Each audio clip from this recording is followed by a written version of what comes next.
favor, abram suas Bíblias em Ezequiel 37, que o tempo que nos resta é curto. Não é que ele seja curto, né? Talvez seja eu que fale um pouco mais. Ezequiel 37, por favor.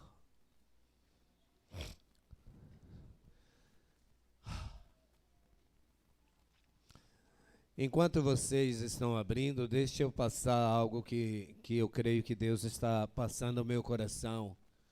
Olha só, se Jesus voltar hoje à noite, você vai?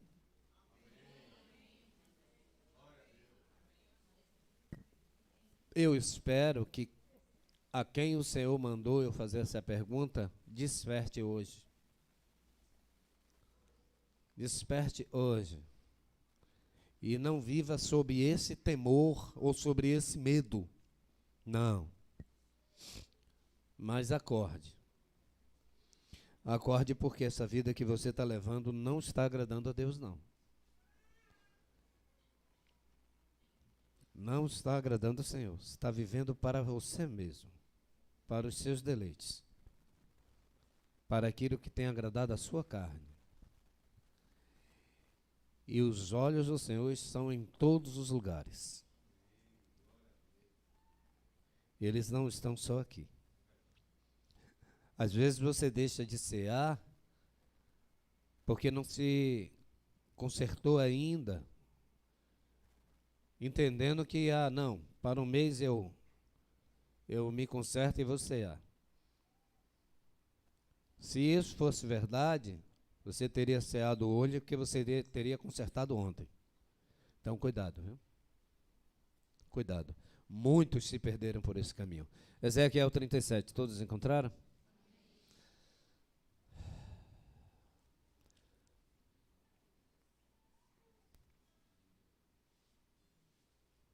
Nós vamos ler até o verso 14, mas creio que não trabalharemos tanto assim não.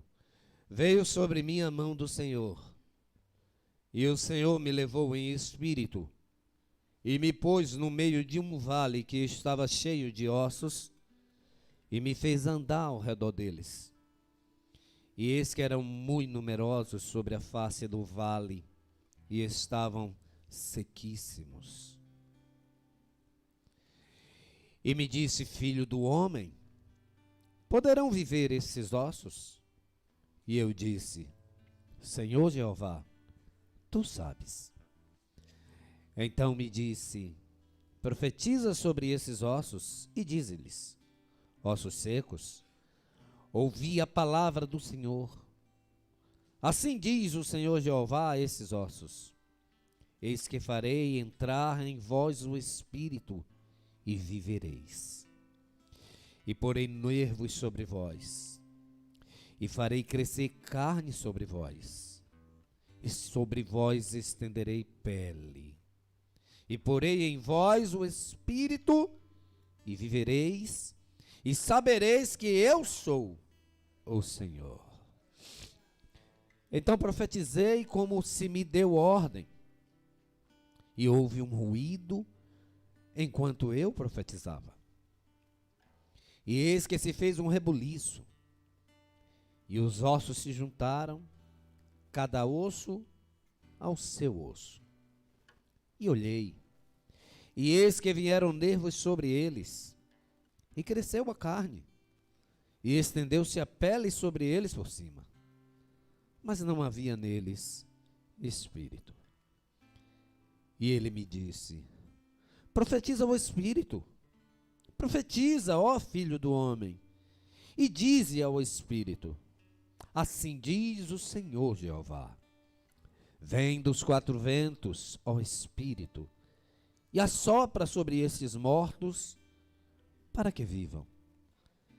E profetizei como ele me deu ordem. Então o espírito entrou neles, e viveram e se puseram em pé, um exército grande em extremo. Então me disse: filho do homem, esses ossos são toda a casa de Israel. Eis que dizem: Os nossos ossos se secaram e pereceu a nossa esperança. Nós estamos cortados. Portanto, profetiza e dize-lhes: assim diz o Senhor Jeová: eis que eu abrirei as vossas sepulturas.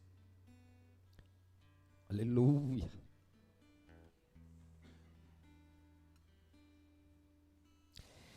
E vos farei sair das vossas sepulturas, ó povo meu, e vos trarei a terra de Israel. E sabereis que eu sou o Senhor, quando eu abrir as vossas sepulturas, e vos fizer sair das vossas sepulturas, ó povo meu.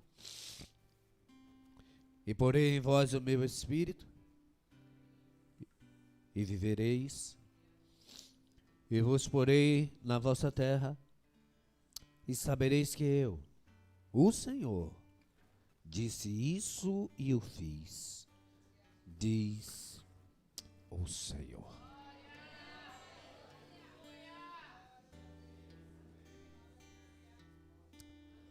Oh, papai,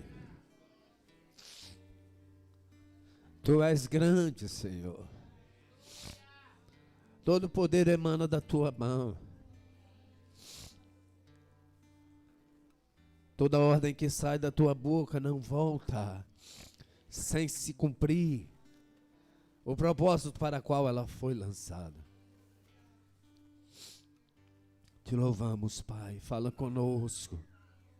Em nome de teu Filho Jesus.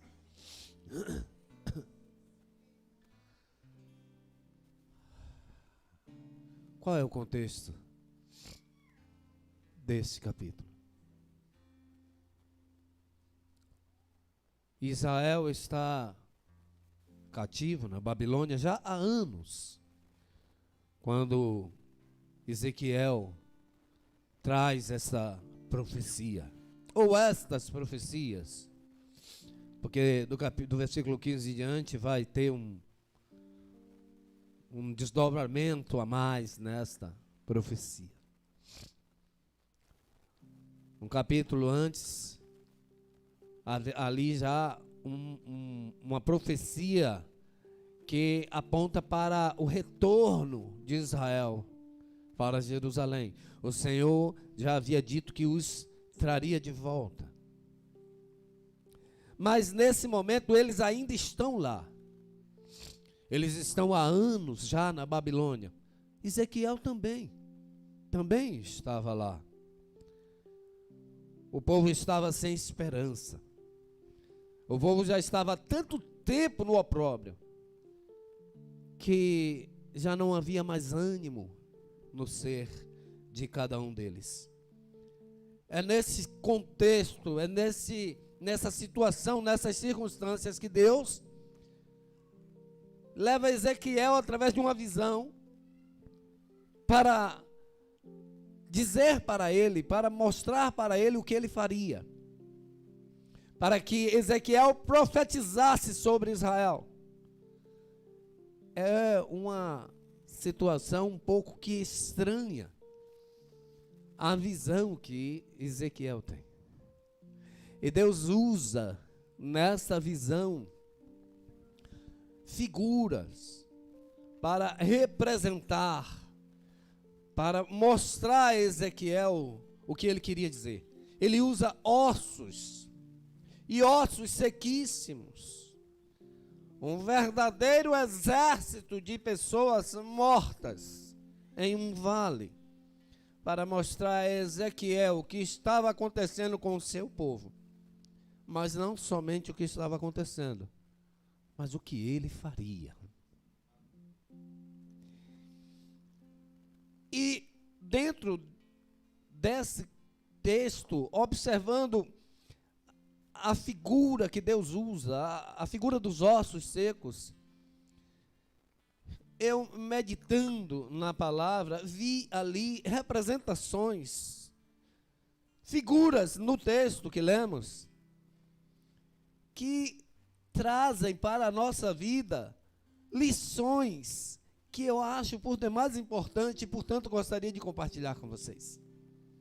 Eu vejo aqui no início, nesses 3, 4 primeiros versículos, pelo menos 4 figuras importantes, 4 representações importantes nesse texto que acabamos de ler. E a primeira delas, para a qual quero chamar-vos a atenção,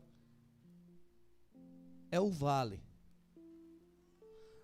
Diz a palavra do Senhor, Ezequiel diz que veio sobre ele a mão do Senhor, e o Senhor o levou em espírito e o pôs no meio de um vale. E o vale, irmãos, ele pode ter várias representações, vários significados na própria Bíblia.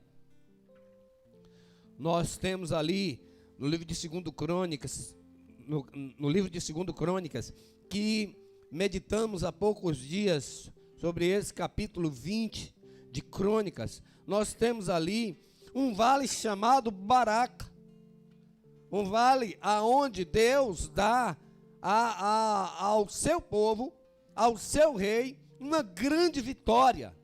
E eles chamam aquele lugar de Baraca. Em hebraico, Baraca é bênção, ou seja, o vale da bênção. Porque numa linha geral, em linhas gerais, melhor dizendo, vale, quando nós pensamos em guerra, em estratégia de guerra, ficar preso em um vale, principalmente cercado de montes, era assinar o atestado de derrota. Vale, geralmente, simboliza um local de dor, de angústia, de dificuldades. Enquanto que os montes, ou o monte na Bíblia, geralmente representa para nós, para o povo de Deus, o local da bênção.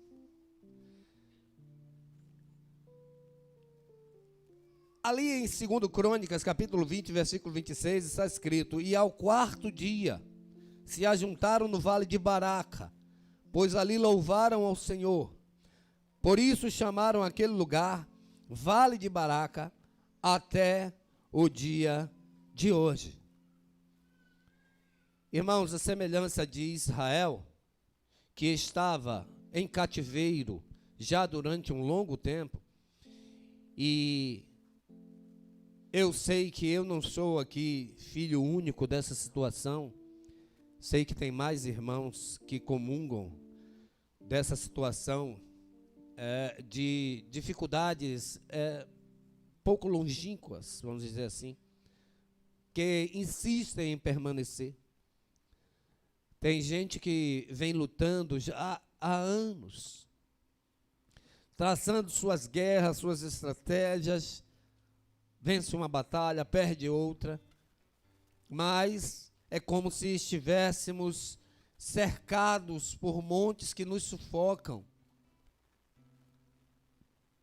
abatem a nossa alma, e olhamos às vezes para um lado e para o outro, e não encontramos saída.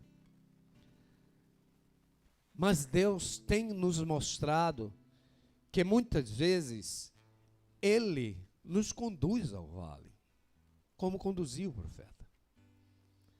Ele nos leva até aquele local, que é um local de dor, pode ser um local de dor, mas será também um local de experiência com Deus, de livramento, de milagre. Então essa figura do vale que está aqui latente, que saltou-me aos olhos, é uma figura que nós devemos parar e pensar em nossas vidas. Será que o crente, o discípulo de Jesus, deve passar pelo vale? Será que é a vontade de Deus o vale pelo qual eu tenho passado? E esse vale, será que eu creio que o Senhor transformará a maldição em bênção? E eu também cantarei um louvor ao Senhor. E eu também nomearei o meu vale de Baraca. Ou farei como o salmista no Salmo 86, que minha esposa tanto ama. Salmo 86, versos 5 a 7 diz assim: Bem-aventurado o homem cuja força está em ti, e cujo coração estão os caminhos aplanados, que passando pelo vale de Baca. Nós passamos agora pelo vale de Baraca. E de repente caímos no vale de Baca. Passando pelo vale de Baca, faz dele uma fonte. A chuva também enche os tanques. Vão indo de força em força. Cada um deles em Sião aparece perante Deus. E Baca em hebraico, enquanto Baraca é bênção, Baca é pranto. O vale das lágrimas, o vale do pranto, o vale do choro. Sim, o salmista bem sabe o que é isso na sua vida. Esse vale de Baca, ele também pode transformar-se em nossas vidas em um lugar de reflexão, de aprendizado e de decisão.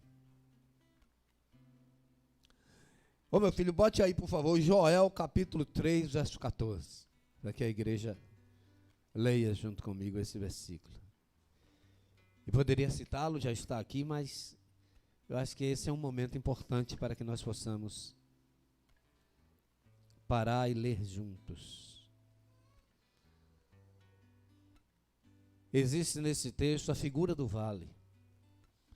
Deus levou Ezequiel em espírito a um vale. E diz mais as Escrituras, ele o fez caminhar pelo vale.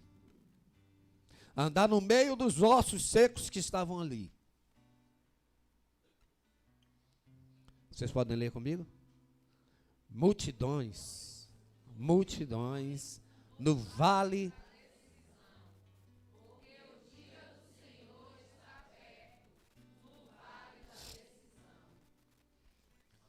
Você sabia que existe um vale assim na sua vida, na minha vida?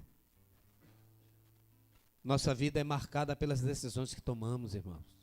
Pelo menos em 3 ou 4 mensagens aqui nós já citamos isso. E outras pessoas que foram convidadas aqui também já se referiram a isso. Que as decisões que tomamos no passado nos fizeram chegar até aqui com dores e com alegrias. Grande maioria das dores que passamos, irmãos, são por decisões erradas, equivocadas que tomamos. E a maioria delas por desobediência à voz do Senhor, à sua palavra. Nós achamos que muitas vezes é duro obedecermos a palavra, a voz do Senhor. Israel achou assim, desobedeceu e por isso estava há anos no cativeiro da Babilônia. Porque eles haviam desobedecido ao Senhor e haviam ido após outros deuses. Haviam se misturado com povos estranhos e adquirido desses povos os seus usos e costumes. Por isso Deus permitiu a derrota de Israel. Por isso Deus muitas vezes, creio eu, que com o coração apertado permite a derrota na nossa vida. Porque desobedecemos. Israel estava num caminho de morte e Deus preferiu levá-los ao cativeiro, para depois de lá resgatá-los, para lhes dar vida. É assim que muitas vezes Deus faz conosco. Multidões, multidões no vale da decisão, porque o dia do Senhor está perto. Lembra que eu perguntei se Jesus voltasse hoje à noite? Ah, mas se ele não voltar e você deitar e não levantar? Ele voltou. Não acha que hoje é o dia de você decidir, não?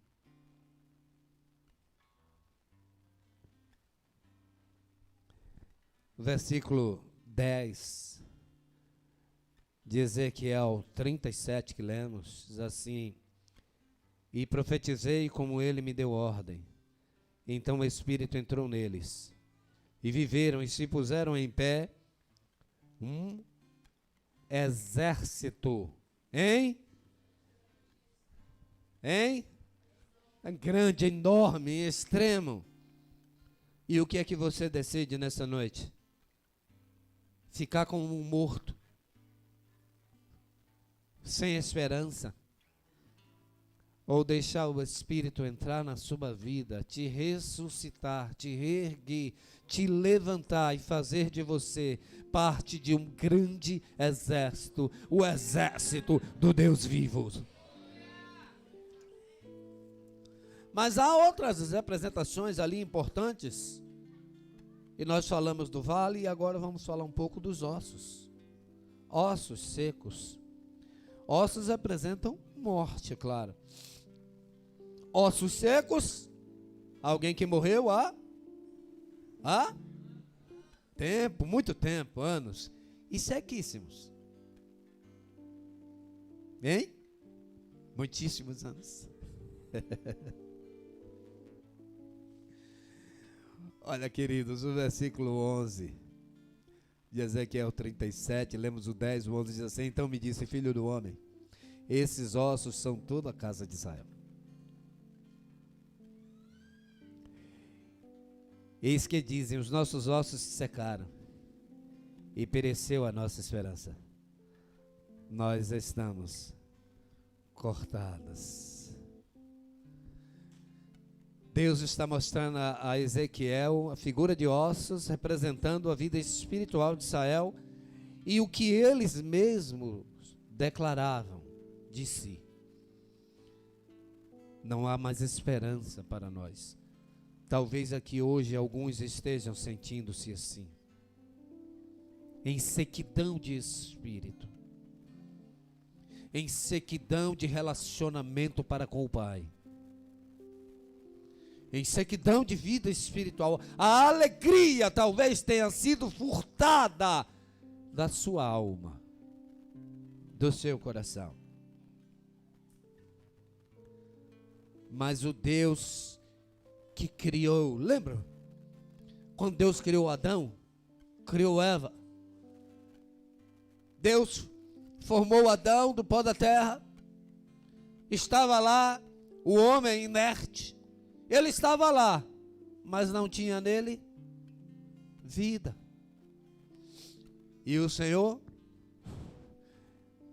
em Ezequiel diz que depois que profetizou, viu o caos se tornar em ordem. Os ossos começaram, ele ouviu um barulho, um ruído, houve um rebuliço. Os ossos começaram a se mover e começaram a se encaixar osso com osso.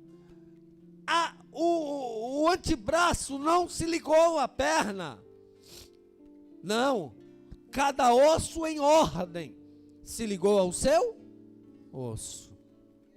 Deus é Deus de ordem, querido, de perfeição. Deus é lindo.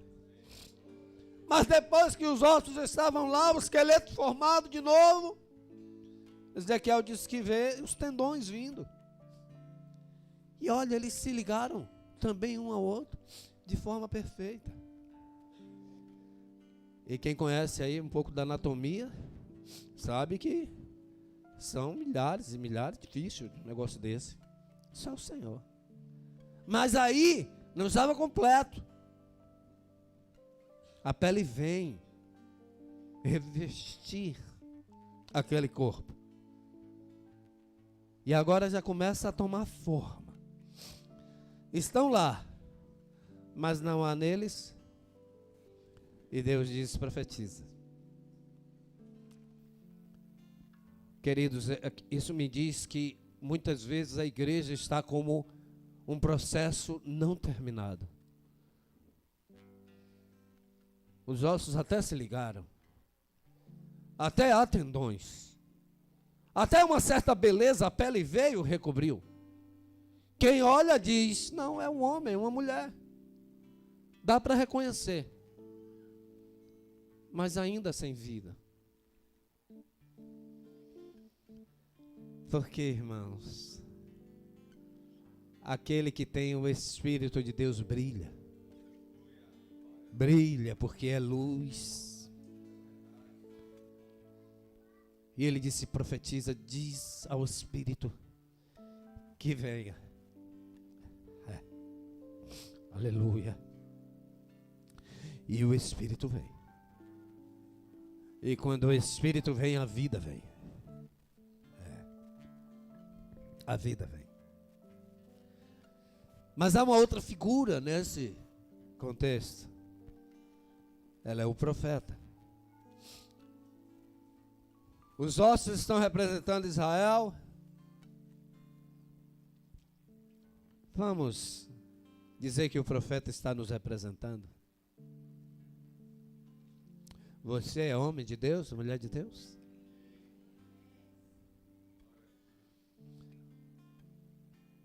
A mão de Deus está sobre a sua vida. Porque Ezequiel disse que a mão de Deus veio sobre ele.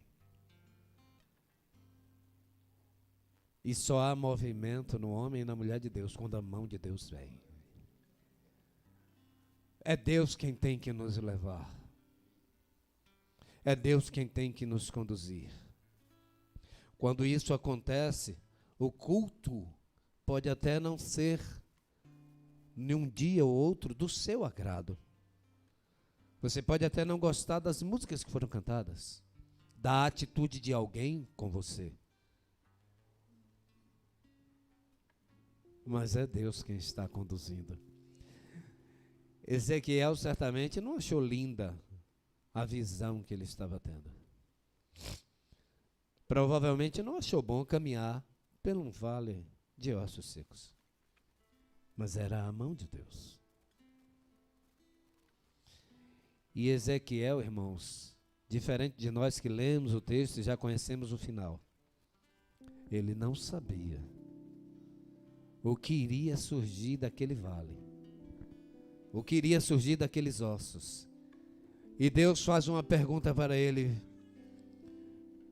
Ezequiel, esses ossos aí podem voltar à vida? E essa figura, a figura do profeta, o homem e a mulher de Deus, eles não se arrogam, mas eles creem. Eles dizem: tu sabes, Senhor.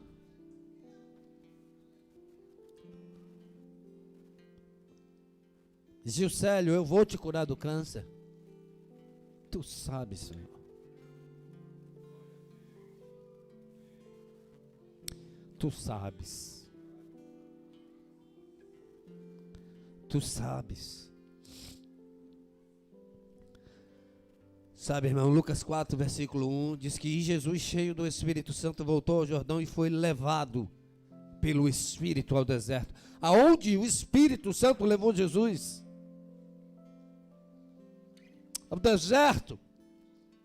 O crente de hoje só acredita se for o Espírito Santo, se for para Dubai, Cancún. Estou chutando aqui lugares que eu acredito que nunca vou estar lá. Mas vi pela televisão, achei bonito. Eles só querem. Se alguém der uma passagem de ônibus, não, meu Deus, não mandaria. Avião, primeira classe, já tinham. Mas para onde o Filho do Homem foi levado pelo Espírito? Ao deserto. Bom, já vimos essas representações. O vale, me ajudem. O profeta, os ossos, mas existe uma em especial. Eu já vou pedindo perdão porque já olhei ali, vou passar um pouquinho. Um pouquinho só. O bom é que o Senhor mandou vocês me perdoarem 70 vezes 7. Hoje só. Domingo que vem tem mais. Qual que é essa figura que eu quero falar com os irmãos que estavam nesse contexto? Era Deus. Irmãos, os ossos estão ali. O vale está lá. O profeta é levado para lá. Mas ele não vai para lá sozinho. Alguém levou ele. Nosso vale seja de alegria ou de tristeza, seja da bênção ou de lágrimas, Deus estará conosco. Deus estará conosco. E não são poucos os momentos da nossa vida em que nos encontramos em algum tipo de vale. E só Deus sabe os vales pelos quais passamos. Só Deus.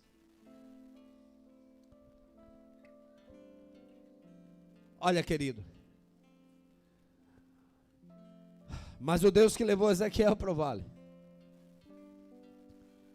é o Deus que emana de si mesmo a bênção, não só para Ezequiel, mas para todo Israel. Diz: olha, Ezequiel, os ossos são todo Israel. Eles estão dizendo que estão sem esperança, mas eu vou fazê-los viver de novo.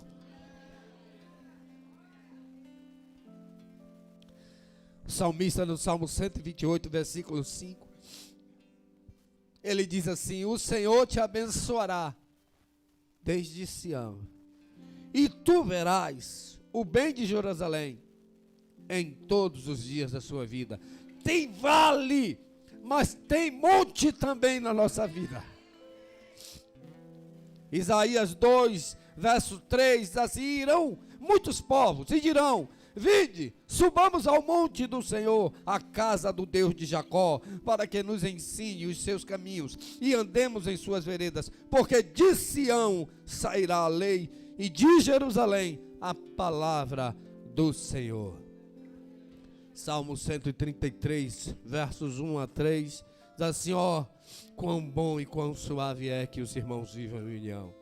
É como óleo precioso sobre a cabeça, que desce sobre a barba de Arão, e que desce a orla das suas vestes, como o orvalho de Hermon, e como o que desce sobre os montes de Sião, porque ali o Senhor ordena a bênção e a vida para sempre. Deus mudou a sorte de Israel. Deus transformou a maldição em bênção. Deus transformou o cativeiro deles. Deus é a última figura que está ali e é a primeira que já estava lá. Deus mudou a vida deles. Deus muda a minha vida também. Deus muda. Gênesis 18, quando Deus promete um filho a Abraão e Sara duvida, no verso 14, está escrito: haveria coisa alguma difícil ao Senhor? Ao tempo determinado tornarei a ti, por esse tempo da vida, e Sara terá um filho. Jeremias 32, 27, está escrito: eis que eu sou o Senhor, o Deus de toda a carne. Acaso haveria alguma coisa demasiado difícil para mim? Louvado seja o Cordeiro Santo de Deus, porque Ele está entre nós, não importa o vale pelo qual estamos passando, não importa a luta pela qual estejamos passando. Deus é Deus, irmãos. Deus é fiel. Cadê ele? Não aguentou? Foi para casa passando mal. Olha só.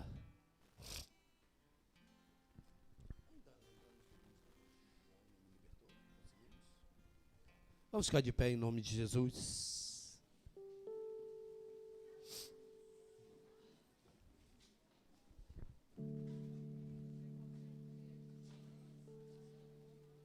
Houve um momento em que Jesus estava dialogando com os seus discípulos e ele dizia que era muito difícil o rico herdar o reino dos céus.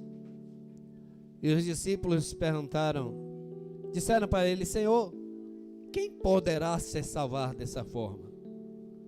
E Jesus respondendo disse: olha, aos homens é impossível, mas a Deus tudo é possível. Por isso, o salmista do Salmo 37 declara nos versos 4 e 5: deleita-te também no Senhor, e te concederá os desejos do teu coração. Entrega o teu caminho ao Senhor, confia nele, e ele fará. Tá difícil, é complicado, mas tem alguma coisa difícil demais para Deus? Pastor, não consigo lutar contra essa tentação. O Deus que livrou Israel também te livra da tentação. Pastor, eu não tenho forças. O Deus que livrou Israel te dá forças. O Deus que ressuscita mortos e ressuscita sonhos. Então, se houver alguém aqui entre nós que está distante do Senhor, está entendendo que se Jesus voltasse hoje não ia, quer pedir perdão ao Senhor, se reconciliar, ou entregar sua vida a Jesus, você tem a oportunidade durante esse louvor. Eu não mereço tanto amor, eu não sou digno do seu perdão. A dor que passou meu Rei e meu Senhor, sempre o adorarei com amor.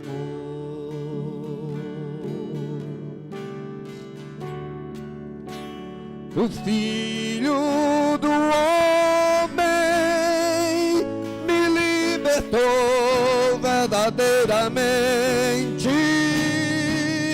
verdadeiramente eu posso erguer minhas mãos aos céus, levantar a minha voz e adorar, levantar a minha voz e exaltar, levantar a minha voz só pra dizer: livre eu sou.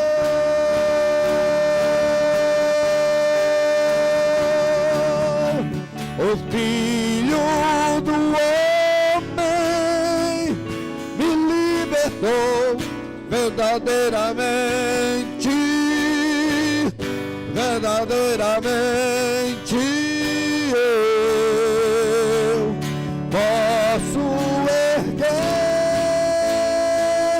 minhas mãos aos céus, levantar a minha voz e adorar, levantar a minha voz e exaltar, levantar a minha voz só pra dizer: livre eu sou.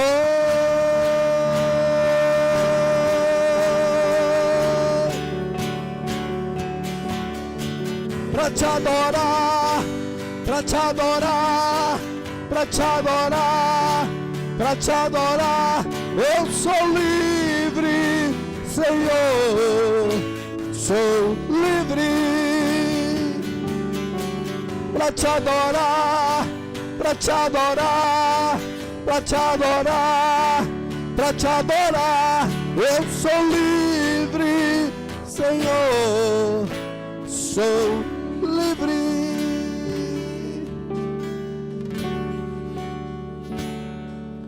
Eu não mereço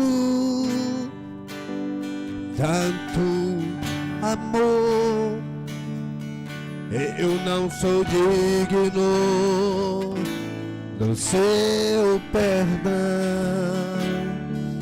a dor que passou, meu Rei e meu Senhor, sempre o adorarei com amor. Aleluia!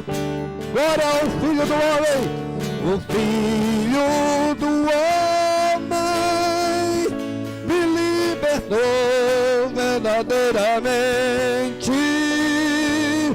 verdadeiramente. Posso erguer minhas mãos aos céus, levantar a minha voz e adorar, levantar a minha voz e exaltar, levantar a minha voz só pra dizer: livre eu sou.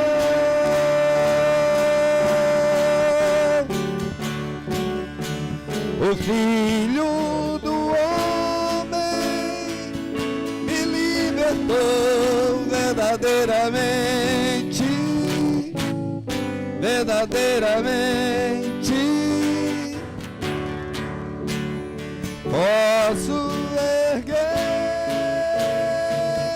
minhas mãos aos céus, levantar a minha voz e adorar, levantar a minha voz e exaltar,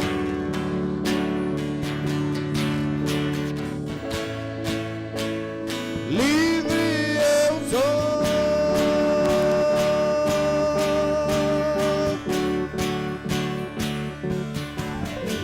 Pra te adorar, pra te adorar, pra te adorar, pra te adorar, eu sou livre, Senhor, sou livre. Pra te adorar, pra te adorar, pra te adorar, pra te adorar, eu sou livre, Senhor. Deus, te louvamos, porque até aqui nos ajudou o Senhor. Te louvamos pela a grande libertação que o Senhor nos concedeu. Nós éramos escravos condenados à morte, e o Senhor nos tornou servos livres e absorvidos da condenação, pois agora nenhuma condenação há para nós que estamos em Cristo Jesus. Te louvamos, Deus, pelo sacrifício vivo, pela ressurreição dos mortos. Te louvamos, só temos que te agradecer. Agora a paz nos conduz em paz às nossas casas, nos leva em paz aos nossos lares, e que a graça do Senhor Jesus, o amor de Deus Pai, a comunhão e as consolações do Santo Espírito de Deus sejam com todos nós e com todo o povo de Deus espalhado sobre essa terra, desde agora e para todos sempre. Amém. Uma semana de vitória a todos.